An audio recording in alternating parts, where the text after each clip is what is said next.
Israël déploie beaucoup d'efforts pour venir en aide aux Druzes syriens, aux Syriens en général. On l'a vu aussi pendant la guerre civile, mais là plus spécifiquement aux Druzes syriens qui ont subi des massacres ces derniers temps. En Occident, pourtant, c'est toujours silence radio.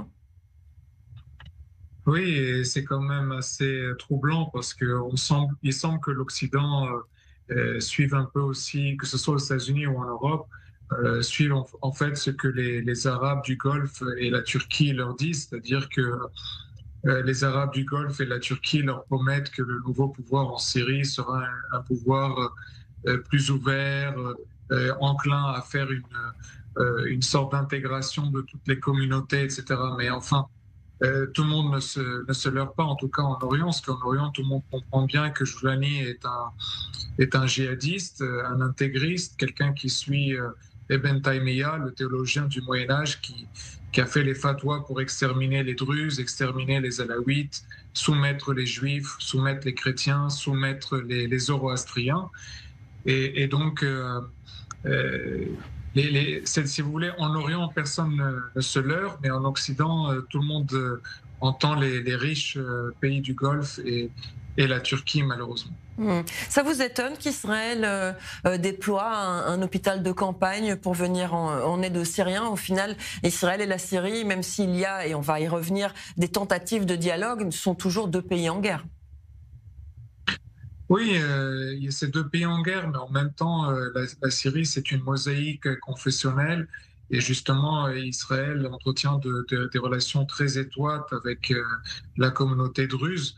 Et donc, c'est normal qu'Israël vienne en aide à cette communauté qui a d'ailleurs fait appel à Israël, puisque je le rappelle, le chef spirituel druze, Hekmat al-Hijri, lui-même, qui est la personne la plus populaire dans la province de Souaïda, a directement fait appel à l'aide à Israël et Israël est intervenu.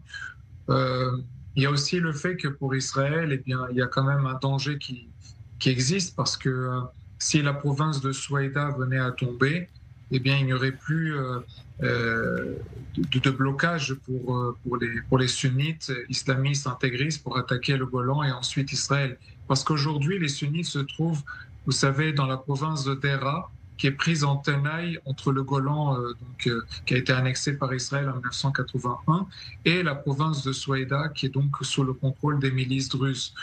Et donc, si Souaïda venait à tomber, la province de Dera ne serait plus sous tenaille et donc pourrait se concentrer et attaquer le Golan et Israël. Parce qu'il faut quand même ne pas oublier que Joulani, ça veut dire le Golanais, qui vise le Golan, il est de cette région-là.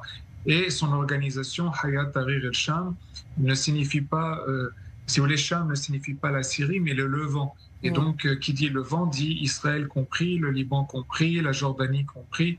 Donc, il a vraiment des visées expansionnistes et des visées contre tous ceux qui ne sont pas des musulmans sunnites comme lui.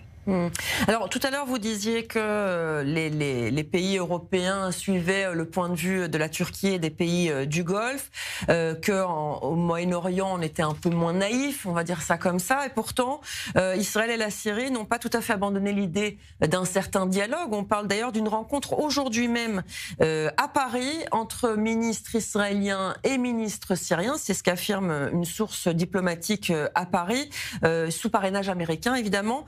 Vous en pensez quoi de ces tentatives de dialogue? Moi, je pense que c'est des tentatives voulues par Donald Trump dans le cadre de l'expansion des accords d'Abraham. Mais en fait, Israël le fait un peu à contre-cœur.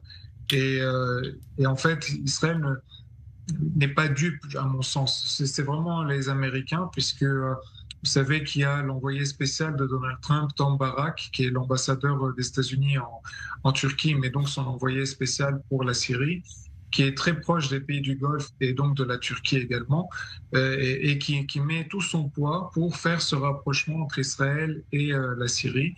Et c'est quelque chose que Donald Trump souhaite. Mais honnêtement, il y a quelques jours, on entendait encore le père de Joulani, donc qui est officiellement son conseiller, dire qu'il n'aura jamais de paix avec Israël, que jamais ils ne renonceront au Golan et que leur objectif, c'est un jour de prendre la Palestine, je cite, et aller prier à Jérusalem.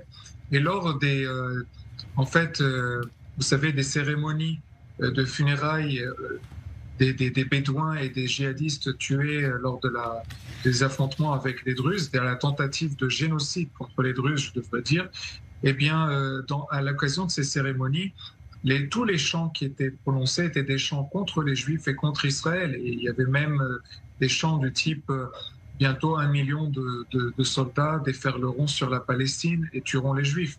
Donc vraiment, il faut bien noter que l'objectif principal de cette organisation terroriste à la tête de la Syrie, c'est bien d'un jour pouvoir attaquer Israël et soit tuer les Juifs, soit les pousser vers l'exode, soit les soumettre à la dîme selon le statut de la dimitude.